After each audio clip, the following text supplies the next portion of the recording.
Hi students, welcome back. Today we are going to discuss about if statement. If statement is one of the powerful conditional statement. So why it is said to be conditional statement? In the sense it works based on some condition that we discussed.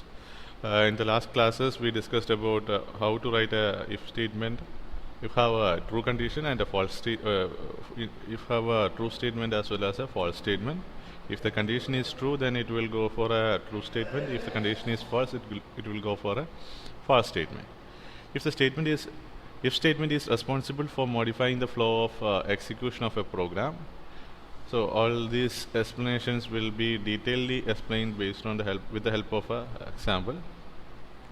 If statement is always used with a condition. The condition is evaluated first before executing any statement inside the body of if. The condition is evaluated first before executing any statement inside the body of if. The syntax for if statement is as follows. If, then the condition, then instruction. So this is a simple if statement. From the void main, our execution will start.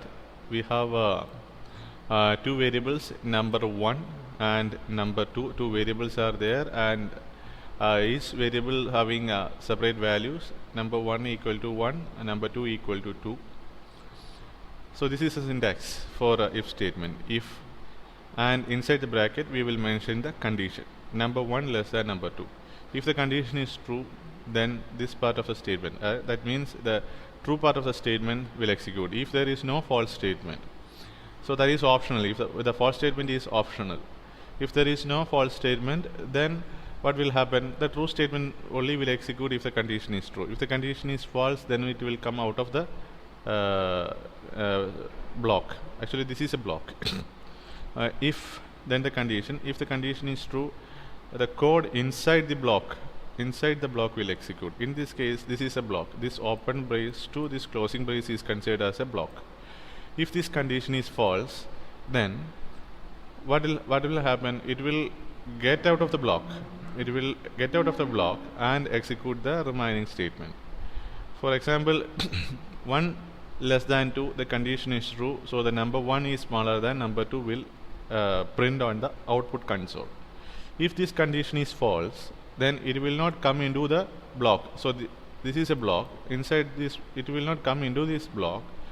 It will avoid, actually we can say that it will avoid this part of the statement, this block of statements, and it get out of the statement and execute the return 0 statement and then the closing statement, closing braces. Okay, next. If else statement. So the second, the first one is if statement. That means in this case we don't have any false statements. We didn't mention any false statement. So such kind of programs are also there. If you don't have any false statement, then you can continuously write your program, remaining part of your program here. What will happen if the condition is true? This block will execute, else it comes out of the block and execute the remaining part of the program. In this case, if else statement, that means you are mentioning the false statement also. So either if else statement is a statement and is an extended version of if. It's an extended version of if. And the syntax for this if statement is as follows. If, then this condition, the test expression, the condition, and if this condition is true or this test expression is true, then the true statement, the true block of statements will execute. If this condition is false, we are telling to the compiler that if this condition is false, you have to execute this statement, this block of statement. So this is a false statement and this is a true statement, and this is a syntax of if else statement. So while writing answer about if statement, what you have to do, you have to give the explanation of this one and then write the syntax of this if else statement, and based on this syntax you have to give an explanation like this. If the value of the test expression is true, then the true block statement will execute. If the value of the test expression is false, then the false block of statement will be executed.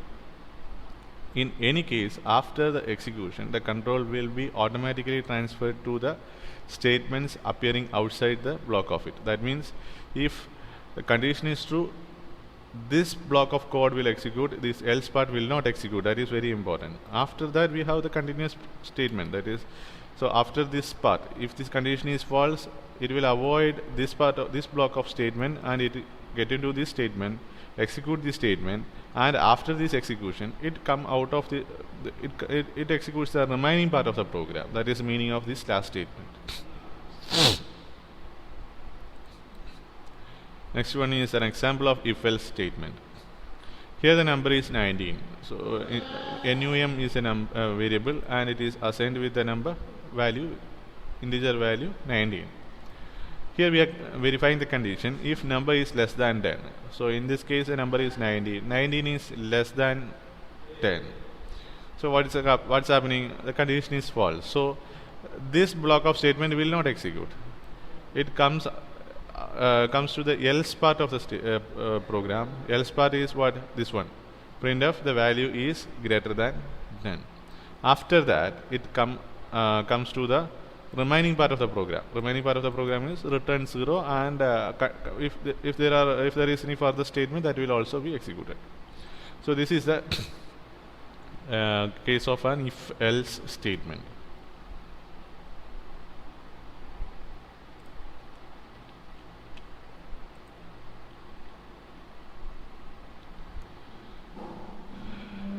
Nested if-else statement.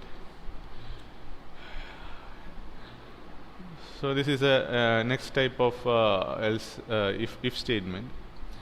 Here, when a series of decision is required, then nested if-else is used.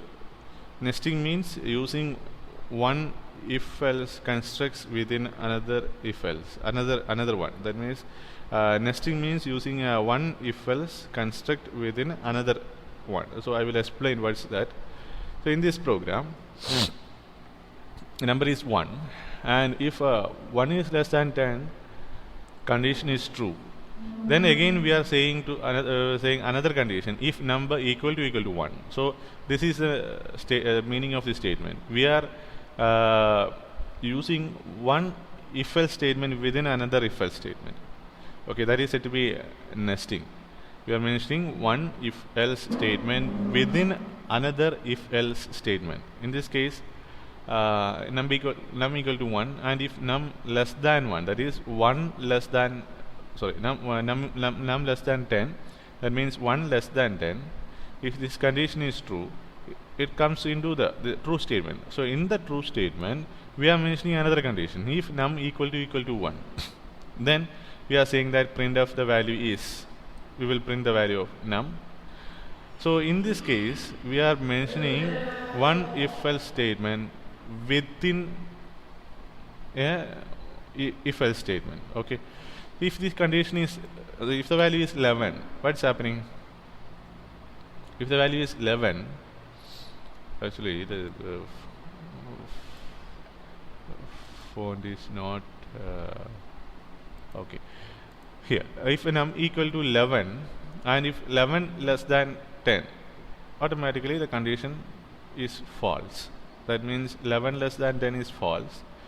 It comes to the else part of the statement. That means this true block will not execute. This true block will not execute. It get into the else part of the program, else part of this if statement, and printf the value is greater than 10 because the number is 11. If the number is 5, what will happen? 5 less than 10, condition true. So it comes to the true part of the program. So this is a true part of the program. Again, it is an if-else statement. So this is a nested if-else statement. Here we are verifying 5 equal to 1, condition false. So here the true part will not execute. So because this condition is false, 5 equal to 1, the condition is false. It comes to the else part of the statement, and we are saying that the value is greater than 1. So this is the meaning of nested if else.